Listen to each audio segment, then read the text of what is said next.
Hi students, welcome to Neet Optics. நம்ம இந்த வீடியோல என்ன பார்க்க போறோம் அப்படினா round 2 counseling ஓட டவுட்ஸ் தான் பார்க்க போறோம். என்ன டவுட்ஸ்னா ஸ்டூடண்ட்ஸ் எக்கச்சக்கமான வேற எலிஜிபிள் கேண்டிடேட்ஸ் யார் யார் சார், நாட் எலிஜிபிள் கேண்டிடேட்ஸ் யார் யார், அப்புறம் எஸ்சி கேண்டிடேட்ஸ்க்கு ஒரு ஹாப்பி நியூஸ் ஒன்னு பார்க்க போறோம். நெக்ஸ்ட் ஃப்ரெஷ் ரெஜிஸ்ட்ரேஷன் பண்ணலாமா பண்ணக்கூடாதா அப்படிங்கறத இதுல வாங்க டீடைல்டா பார்க்க போறோம். வாங்க வீடியோக்குள்ள போறதுக்கு முன்னாடி நம்மளோட நீட் ஆப்பர்ட்ரிக் சேனலை சப்ஸ்கிரைப் பண்ணிக்கோங்க, கூடவே இருக்கக்கூடிய பெல் பட்டனை கிளிக் பண்ணிக்கோங்க. அப்பதான் நம்ம போடக்கூடிய வீடியோ உங்களுக்கு நோட்டிபிகேஷனா வரும். வாங்க வீடியோக்குள்ள போலாம். இதுல நம்மளுக்கு ரவுண்ட் 2 கவுன்சிலிங் ஸ்டார்ட் ஆயிடுச்சு, ஷெட்யூல் வந்து ரிலீஸ் பண்ணிட்டாங்க நம்மளுக்கு. அதுல டேட் பாத்தீங்க அப்படின்னா ரெஜிஸ்ட்ரேஷன் பேமெண்ட்டுக்கு சாய்ஸ் ஃபில்லிங் என்னைக்கு ஸ்டார்ட் ஆகுது, என்னைக்கு முடியுது, ரிசல்ட் என்னைக்கு, நம்மளுக்கு எல்லாமே ரிலீஸ் பண்ணிட்டாங்க.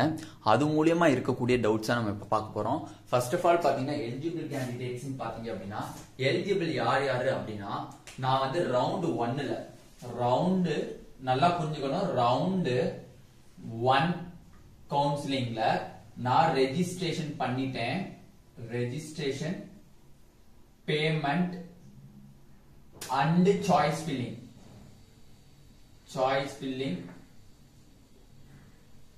Choice locking. ஓகேவா, இதுதான் காமன் கான்செப்ட். ரவுண்ட் 1 கவுன்சிலிங்ல நான் தமிழ்நாட்டுல ரெஜிஸ்ட்ரேஷன் பண்ணிட்டேன், பேமெண்ட் பண்ணிட்டேன், சாய்ஸ் ஃபில்லிங்கும் பண்ணேன், சாய்ஸ் லாக்கும் பண்ணேன். ஆனா இதுல இருந்து தான் 4 கேட்டகரியா பிரியுது.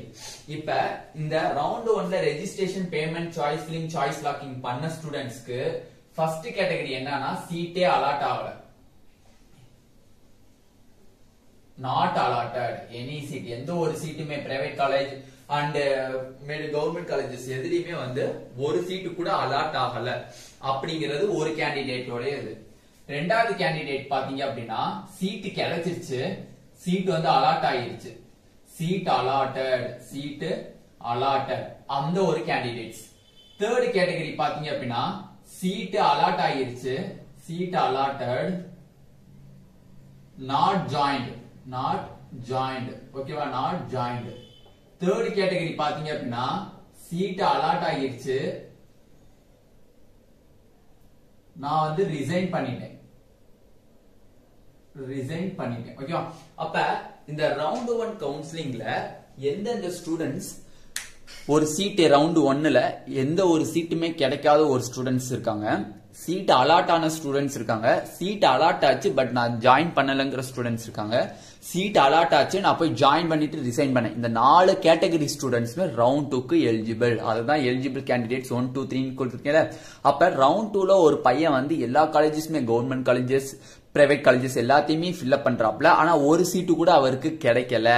அவரும் எலிஜிபிள் ஃபார் ரவுண்ட் 2 கவுன்சிலிங். அவங்களுக்கு வந்து ரீ அலாட்மெண்ட் சொல்ல மாட்டாங்க, அலாட்மெண்ட் சொல்லுவாங்க ரவுண்ட் 2ல. செகண்ட் வந்து சீட் அலாட் ஆகிருச்சு, அந்த பையன் என்ன பண்றான் அப்படின்னா அதே சீட்ல இருந்துட்டு அப்கிரேடேஷன் பண்றாப்ல. அப்கிரேடேஷன் பண்றாங்க. அப்கிரேடேஷன் பண்ணா எப்படின்னு அப்படின்னா, அப்கிரேடேஷன் நீங்க பண்ணும்போது நீங்க இருக்கக்கூடிய காலேஜ்ல இருந்துகிட்டே நீங்க அப்படியே அப்கிரேடேஷன் பண்றது. ஓகேவா. இப்ப நீங்க வந்து எக்ஸாம்பிளுக்கு ஒரு கவர்மெண்ட் காலேஜஸ் நீலகிரி கவர்மெண்ட் காலேஜ்ல இருக்கீங்கன்னா அதுக்கு மேல இருக்கக்கூடிய ராமநாதபுரம் திண்டுக்கல் மெடிக்கல் காலேஜ் அப்படி போட்டு நீங்க அப்கிரேடேஷன் பண்ண, ரிசைன் பண்ண மாட்டீங்க நீங்க. ஓகேவா. ரவுண்ட் 2ல சப்போஸ் உங்களுக்கு கிடைச்சிருச்சு அப்படின்னா நீங்க இருக்கக்கூடிய நீலகிரி காலேஜ் வந்து என்னவாயிரும், ரிசைன் ஆயிரும் ஆட்டோமேட்டிக்கா. கிடைக்கல அப்படின்னா உங்களுக்கு அந்த நீலகிரி காலேஜ் வந்து ரிட்டைன் ஆயிரும். ஓகே, உங்க கையிலேயே வந்துடும். நெக்ஸ்ட் தேர்ட் கேட்டகரின்னு பார்க்கும்போது seat allotted not joint.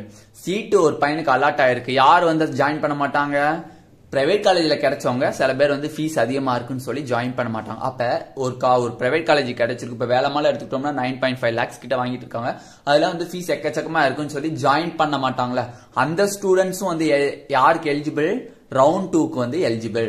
Next fourth category பாத்தீங்கன்னா சீட் அலாட் ஆயிடுச்சு, எனக்கு நான் வந்து ரிசைன் பண்ணிட்டேன், ஜாயின் பண்ணேன் ரிசைன் பண்ணிட்டேன். எதனால எனக்கு ஃபீஸ் எக்கச்சக்கமா வருது, செகண்ட் தான் யோசிச்சு பார்த்தோம், 5 வருஷத்துக்கு இவ்வளவு ஃபீஸ் கட்ட வேண்டியதா இருக்கு அப்படின்னு யோசிச்சு அவங்க சொல்றாங்க தெரியுமா. அப்ப ரிசைன் பண்ணிட்டாங்க அப்படின்னா அவங்களும் எலிஜிபிள் ஃபார் ரவுண்ட் 2 கவுன்சிலிங். அப்ப இதுல யாருக்கு மட்டும் அப்கிரேடேஷன் ஆர் ரீ அலாட்மெண்ட்ங்கிறது பொருந்தும் அப்படின்னா, ரவுண்ட் 1ல சீட் அலாட் ஆன ஸ்டூடெண்ட்ஸ் அப்கிரேடேஷன் பண்ணி ரவுண்ட் 2க்கு போறாங்களே, ரிசைன் பண்ணாம ரிட்டைன் வச்சுட்டு போறாங்களே, அவங்களுக்கு மட்டும் தான் அப்கிரேடேஷன்ங்கிறது பொருந்தும், ரீ அலாட்மெண்ட்ங்கிறது பொருந்தும். மிச்ச ஃபர்ஸ்ட் தேர்ட் ஃபோர்த் கேட்டகரிக்கு ரீ அலாட்மெண்ட் பொருந்தாது, அலாட்மெண்ட் மட்டும் தான் பொருந்தும். ஓகேவா.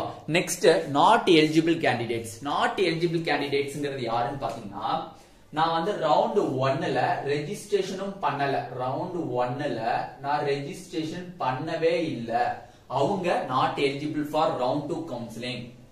நெக்ஸ்ட் ரவுண்ட் 1ல ரெஜிஸ்ட்ரேஷன் பண்ணா மட்டும் பத்தாது, சாய்ஸ் ஃபில்லிங் எந்தெந்த காலேஜ் சாய்ஸ் ஃபில் பண்ணிருக்கீங்களோ அந்தந்த காலேஜ் மட்டும் தான் உங்களுக்கு ரவுண்ட் 2ல காமிக்கும். எந்தெந்த காலேஜ் ரவுண்ட் 1ல நீங்க விட்டுட்டீங்களோ அந்த எந்த காலேஜுமே காமிக்காது. எதனால அப்படின்னா ஆப்ட் அவுட் ரூல் அப்ளிகபிள் ஆயிடும். ஓகேவா? இப்ப நான் வந்து 36 கவர்மெண்ட் காலேஜஸ் மட்டும் தான் உங்களுக்கு போட்டிருக்கேன் ரவுண்ட் 1ல. பிரைவேட் காலேஜஸ் நான் போடவே இல்லை. 18+2+1 சிஎம்சி 1, நியூ யூனிவர்சிட்டிஸ் 1, 18 காலேஜஸ், இந்த மூணையும் நான் போடவே இல்லை. போடல அப்படின்னா ரவுண்ட் 2ல எனக்கு இந்த காலேஜ் காமிக்கவே காமிக்காது. எதனால அப்படின்னா ஆப்ட் அவுட் ரூல் அப்ளிகபிள் ஆயிரும். ஆப்ட் அவுட் ரூல் அப்ளிகபிள் ஆயிரும். அப்ப 36 மெடிக்கல் காலேஜஸ் மட்டும் தான் உங்களுக்கு திருப்பி காமிக்கும். நெக்ஸ்ட் செகண்ட் கேட்டகரி யாருன்னு பாத்தீங்கன்னா, இப்ப எம்சிசில ரவுண்ட் எனக்கே வந்து ஒரு 6 மெம்பர்ஸ் கிட்ட கால் பண்ணியிருந்தாங்க, எனக்கு எம்சிசில சீட்டு கிடைச்சிருக்கு ப்ரோ, நான் ஜாயின் பண்ண போறேன் அப்படின்ட்டு. அப்ப எம்சிசில எனக்கு வந்து ஏதோ ஒரு காலேஜ், இப்ப வந்து நாகப்பட்டினம் மெடிக்கல் காலேஜ் கிடைச்சிருக்குன்னு வைங்க. நாகப்பட்டினம் மெடிக்கல் காலேஜ் எனக்கு கிடைச்சிருக்கு.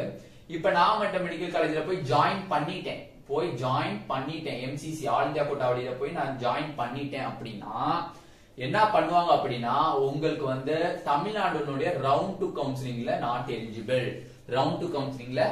எலிஜிபிள். அப்ப ஆல் இந்தியா கோட்டால நீங்க அப்ளை பண்ணி உங்களுக்கு நாகப்பட்டினம் மெடிக்கல் காலேஜ் கிடைச்சிருச்சு, போய் நீங்க ஜாயினும் பண்ணிட்டீங்க அப்படின்னா not eligible for round 2 counselling in Tamil Nadu. இதே ஆல் இந்தியா கோட்டால உங்களுக்கு நாகப்பட்டினம் கிடைச்சிச்சு, நீங்க போய் ஜாயின் பண்ணல, அப்படியே விட்டுட்டீங்க அப்படின்னா நீங்க eligible for round 2 counselling. Next happy news for SC ST கேண்டிடேட்ஸ்க்கு என்னன்னா, எஸ்சிஏ ஆர் எஸ்டி கேண்டிடேட்ஸ் இவங்களுக்கு இருக்கக்கூடிய எஸ்எஃப் காலேஜஸ், செல்ஃப் பினான்சிங் காலேஜஸ்ல சீட்டு வேக்கண்டா இருக்கு. இப்ப எக்ஸாம்பிளுக்கு ஒரு 10 சீட்டு நம்ம எடுத்துக்கலாம். யாருக்கு பொதுவா எடுத்துக்கலாம். நம்ம 10 சீட் எடுத்துக்கிட்டோம் அப்படின்னா அதுல ஃபர்ஸ்ட் ரவுண்ட்ல பாத்தீங்க அப்படின்னா ஒரு 3 மெம்பர்ஸ் தான் எஸ்எஃப் காலேஜ்னு சொல்லக்கூடிய செல்ஃப் பினான்சிங் காலேஜ்ல ஜாயின் பண்ணிருக்காங்க. இப்ப மிச்சம் இருக்கக்கூடிய 7 சீட் இருக்கு. அந்த 7 சீட்டுமே வேக்கண்டா இருக்கு. எங்க வேக்கண்டா இருக்கு? ரவுண்ட் 2 கவுன்சிலிங்ல. ஆனா ரவுண்ட் 2 கவுன்சிலிங்ல அந்த 7 சீட்டுக்கு ஸ்டூடெண்ட்ஸ் யாருமே இல்ல. எஸ்சிஏ எஸ்டி கேண்டிடேட் ஸ்டூடெண்ட்ஸ் யாருமே இல்ல. இன் மெரிட் லிஸ்ட்ல, அவங்க ரிலீஸ் பண்ண மெரிட் லிஸ்ட்ல ஸ்டூடெண்ட்ஸ் யாருமே இல்லைன்னா அந்த 7 சீட்டை என்ன சார் பண்ணுவாங்க அப்படின்னா எஸ்சி கேண்டிடேட்டுக்கு மாத்திடுவாங்க. எஸ்சி மெரிட் லிஸ்ட் பேஸ் பண்ணி அந்த 7 சீட்டை எஸ்சிக்கு கொடுத்துருவாங்க. அப்ப இதுல யாருக்கு ஹாப்பி நியூஸ் பாத்தீங்கன்னா எஸ்சி கேண்டிடேட்டுக்கு தான் ஹாப்பி நியூஸ். ஓகேவா? Happy news. அதனால happy news for SC candidates போட்டோம். அப்ப அந்த 7 சீட் அவங்களுக்கு வருது. அதனாலதான் அவங்க என்ன சொல்லிருக்காங்க, டிஎன் மெடிக்கல் செலக்ஷன் உங்களோட சீட்டை மட்டும் ஃபில்அப் பண்ணாம எஸ்சிஏ எஸ்டி சீட்டையும் சேர்த்து ஃபில்அப் பண்ணலாம் அப்படிங்கிற ஒரு ரூலை வந்து அப்ளிகபிள் பண்ணிருக்காங்க. நெக்ஸ்ட் ஃப்ரெஷ் ரெஜிஸ்ட்ரேஷன் பண்ணலாமா அப்படின்னு கேட்டுக்கோம். ஃப்ரெஷ் ரெஜிஸ்ட்ரேஷன் எப்ப பண்ணணும்? நம்ம ரவுண்ட் 1ல தான் பண்ணணும். ரவுண்ட் 2ல பண்ணக்கூடாது. ஃப்ரெஷ் ரெஜிஸ்ட்ரேஷன் ரவுண்ட் 2ல நம்ம பண்ண முடியாது. ஓகேவா? ஃப்ரெஷ் ரெஜிஸ்ட்ரேஷன் பண்ணிடணும். பட் 7.5% பண்ணிக்கலாம். 7.5%. எதனால அப்படின்னா அவங்க வந்து இப்பதான் ஆன்லைன் கவுன்சிலிங்குள்ள போறாங்க. அப்ப அவங்களோட அப்ளிகேஷன் நம்பர் எல்லாத்தையும் போட்டு அவங்க பண்ணிக்கலாம். பட் நம்மனால பண்ண முடியாது. 92.5%னால ஃப்ரெஷ் ரெஜிஸ்ட்ரேஷன் ரவுண்ட் 2ல பண்ணவே முடியாது. பட் அங்க ரெஜிஸ்ட்ரேஷன் அண்ட் பேமெண்ட்டும் கொடுத்துருப்பாங்க. அது வந்து டேட்டுக்காண்டி கொடுத்துருவாங்க. பட் நீங்க எந்த ஒரு ஃப்ரெஷ் ரெஜிஸ்ட்ரேஷன் பண்ணவே முடியாது. ஓகேவா? சாய்ஸ் ஃபில்லிங், சாய்ஸ் லாக்கிங் பண்ணி க்ளோஸ் பண்ண வேண்டியதான். ஓகேவா? அவங்களோட வேலை அவ்வளவுதான். ரவுண்ட் 2 கவுன்சிலிங் இதுதான் ஸ்டூடெண்ட்ஸ் மத்தியில் இருக்கக்கூடிய ஒரு மேஜர் டவுட்டா இருந்திருக்கு. ஓகேவா? கண்டிப்பா இன்னைக்கு ரவுண்ட் 2ல மை சாய்ஸ் ஃபில்லிங் வீடியோ நம்ம போட்டுருவோம். ஓகேவா? இந்த வீடியோ உங்களுக்கு பிடிச்ச நம்மளோட நீட் ஆப்பர்ட்ரிக் சேனலை சப்ஸ்கிரைப் பண்ணிக்கோங்க. கூடவே இருக்கக்கூடிய பெல் பட்டனை கிளிக் பண்ணிக்கோங்க. அப்பதான் நம்ம போடக்கூடிய வீடியோ உங்களுக்கு நோட்டிபிகேஷனா வரும். உங்க ஃப்ரெண்ட்ஸ் எல்லாத்துக்கும் ஷேர் பண்ணுங்க. ஏன்னா இது எக்கச்சக்கமான பேருக்கு தெரியாது. உங்க ஃப்ரெண்ட்ஸ் எல்லாத்துக்கும் ஷேர் பண்ணிருங்க. நம்ம சேனல் ஜாயின் பட்டன் இருக்கு, அதை கிளிக் பண்ணி மெம்பர்ஷிப்ல ஜாயின் பண்ணிக்கோங்க. Thank you students.